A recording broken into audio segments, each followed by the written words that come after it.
Do you know if there were active demonstrations at the wall when you were there? Yeah, while I was living there, yeah, there were tons. The demonstrations were going on pretty much nonstop. Were people trying to tear the wall down like before the whole thing fell down? It started with just students on top of the wall, and actually bands went and played, and it was a whole big like party. and and then eventually people started taking hammers, sledgehammers to the wall, and tearing it down, or like chipping off pieces. It actually became a big thing to get a piece of the wall. So people were like bringing them back, and Yeah. and they. So, I mean, there were big chunks that came down first, and eventually, somebody got. I don't remember how they did it, but somebody got hold of a big like bulldozer, and they attached it to one of the crumbling bits of the wall and pulled it down. That's sort of the big image of this one section of wall falling down, like with people students standing on top of it. Yeah. And then, when they realized that nobody was going to do anything about it, very quickly the rest of it was done. I think they left up a piece as a reminder. Okay. And very quickly East Germany united with West Germany, and that came with its own problems because East Germany was about 50 years behind West Germany in terms of development.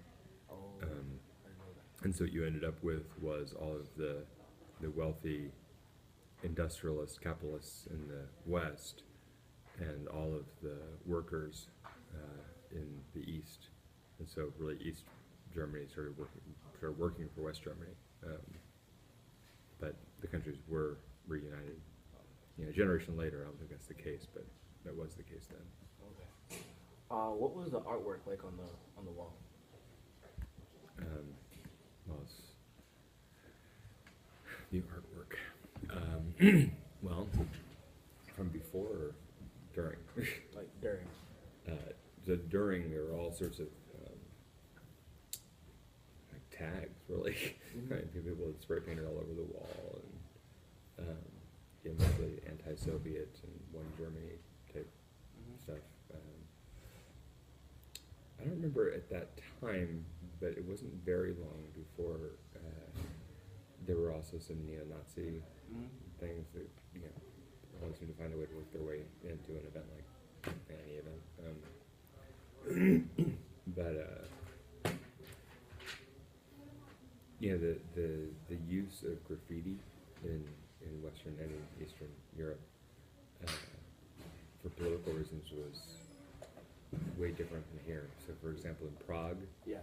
Even under Soviet rule, they had a huge mural of John Lennon, a very famous mural, and it was a big thing to go and sign the mural after the Soviets left. But that was always sort of a reminder of the potential for peace and a better world. Were soldiers posted at the wall to keep the peace?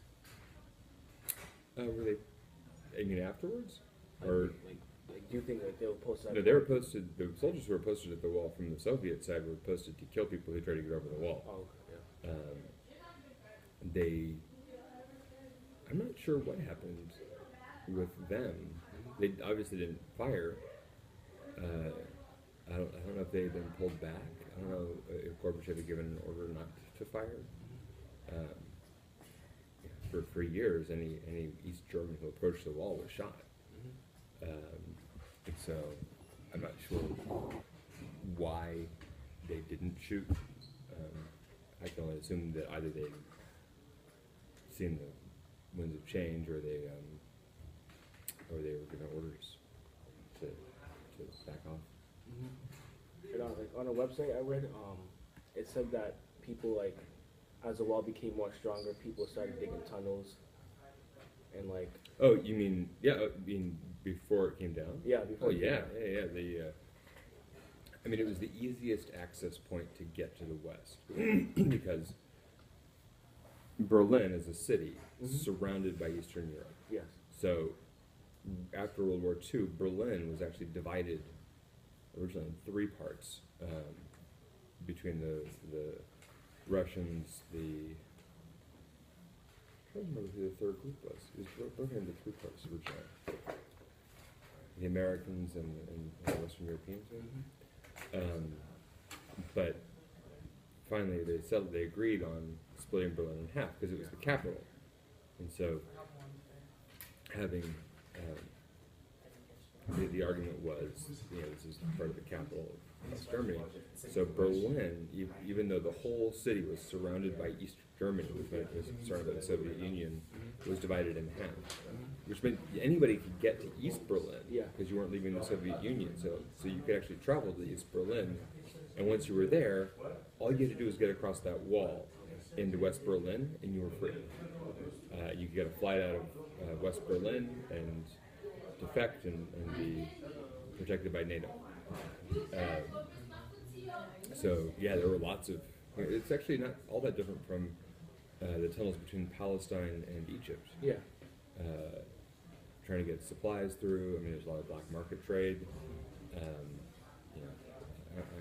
sure that the guards knew of some of the tunnels, but profited on it.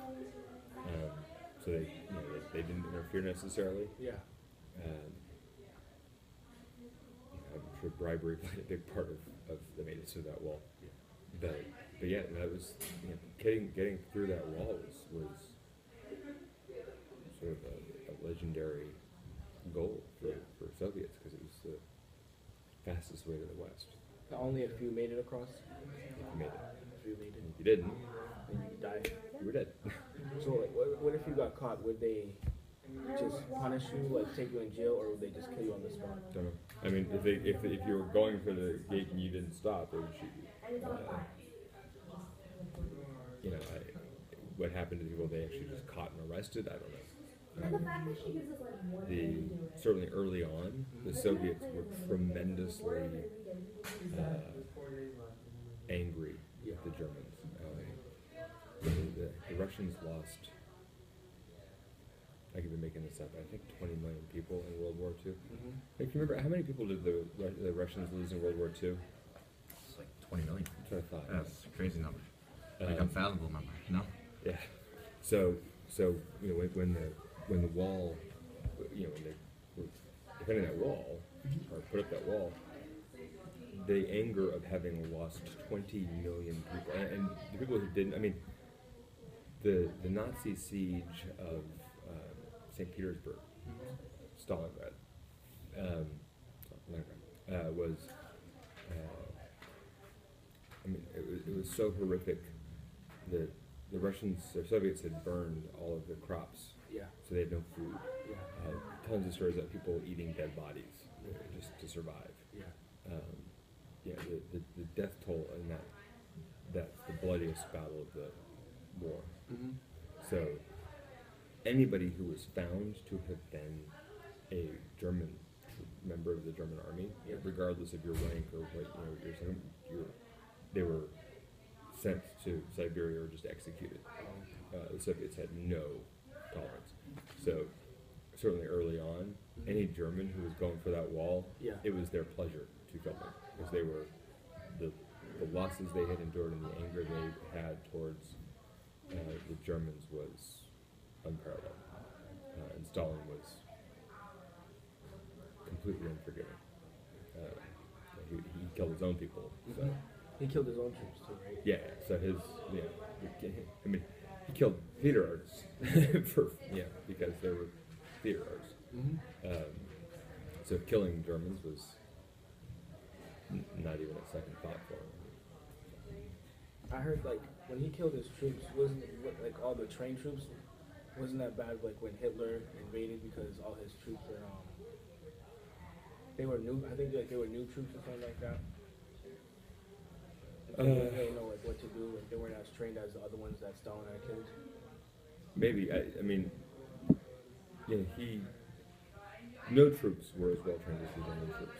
If you look at the size of Germany, and you consider that it was able to take on all of the Western world more or less by itself, certainly all of Europe by itself, the Germans had been stockpiling and planning and industrializing for a long time, and so they were really well prepared. And Europe didn't think anything like that could happen because after World War One, they didn't think anybody would do that. So, Now, from your perspective, would you want to be at the wall before it fell down, or I would love to have been there while it fell while down. it fell down? And I'm still mad that the money didn't arrive in time for me to hop on the plane. So Like, how were the riots? Were the riots like, were they calm or dramatic? they were peaceful. Peaceful? Yeah, I mean, you know, they were peaceful, but again, there were tons of bands playing on the wall, German punk bands particularly. So part of German punk music is there's a lot of fighting. Yeah. So yeah, the demonstrations were peaceful. There were certainly people fighting in the streets. Okay. Yeah, once the Nazis arrived, that ended up being a whole different issue. When the wall was up, did the U.S. do anything about it? Like, did they want the wall? Did they agree with the Soviets, or One more time. when the wall came up, did the U.S. agree with it, or did they disagree? When it went up, I don't know. You know, a lot of what was going on at the end of World War II, there was just so much logistical stuff to work out. Technically, the Soviets and Americans were allies. Yeah. The British as well. The British at the third part of Germany. So Berlin. So you know, because Berlin was where they all ended up, because the Russians came from the east and the British and the Americans came from the west. Yeah. They all ended up in Berlin, and so there was a sort of awkward standoff because the Soviets really wanted to just keep on coming. Like, we're going to take all of Germany. The British and the Americans were trying to make sure that communism didn't spread, totalitarianism didn't spread, and so that they had already set up walls in Berlin. Yeah. To break it into the three parts under the three governors. Yeah. So in that sense, it was already divided up. Yeah. So yeah, they were not happy about the woohoo. They were not happy about the wall going up, but I think that was thank you so much. Thank her so much. My daughter's gonna be very happy. She said it's for you, not her. Really? Yeah. It's the last thing I need.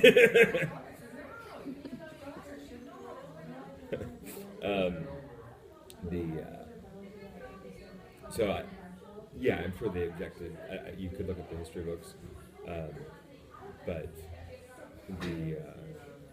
at the time that was the least of their issues, and they had to rebuild all of Europe that had been destroyed by war. The Soviets had to rebuild their country. People sort of wanted it to be done. Yeah. So that was expedient. And I don't think the wall didn't go up immediately. I mean, the checkpoints were there Yeah. at the end of the war, but the wall went up later because so many people from East Berlin were fleeing into West Berlin. You know, because you could just walk along. You know, you're just walking. Now I'm a Soviet prisoner. Ooh, one step. Now I'm free. And so initially there were tons of people crossing over when that line was first set up, which is why that wall went up. Very famously in the 60s, Kennedy gave the Ich bin ein Berliner, which oddly Berliner is a donut, so to say Ich bin ein Berliner means I am a donut in German. Ich bin Berliner is I'm a person from Berlin. Yeah. It would like to be gone to Hamburg and said I'm a hamburger. Frankfurt said I'm a frankfurter. I'm a Berliner. Anyway, but he very famously gave that speech, Okay. sort of supporting West Berlin, and then Reagan again in the 80s with Mr. Gorbachev tear down this wall, which is sort of the last appeal before the war, before it was forced down. would you go back to Germany and buy pieces in the store? Because they said that pieces were, taken to stores, people would sell them and stuff. Oh, would I buy a piece? Yeah. Yeah, a friend gave me a piece, and I actually gave it to somebody else at the time. Oh, okay. I don't know if I'd go buy a piece. I mean, Just to visit? I would go visit.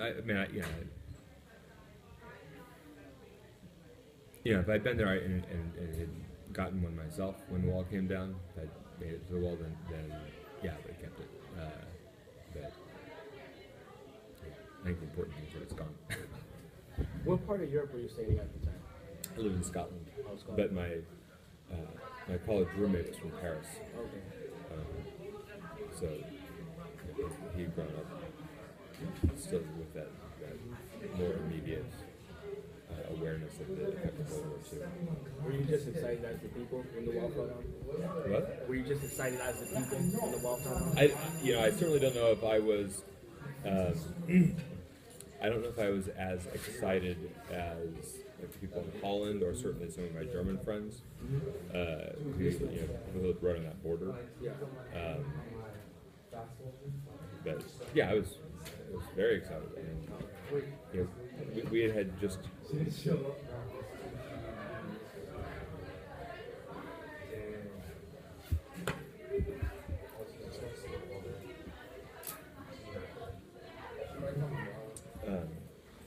Niggers. Question. The joke I want to tell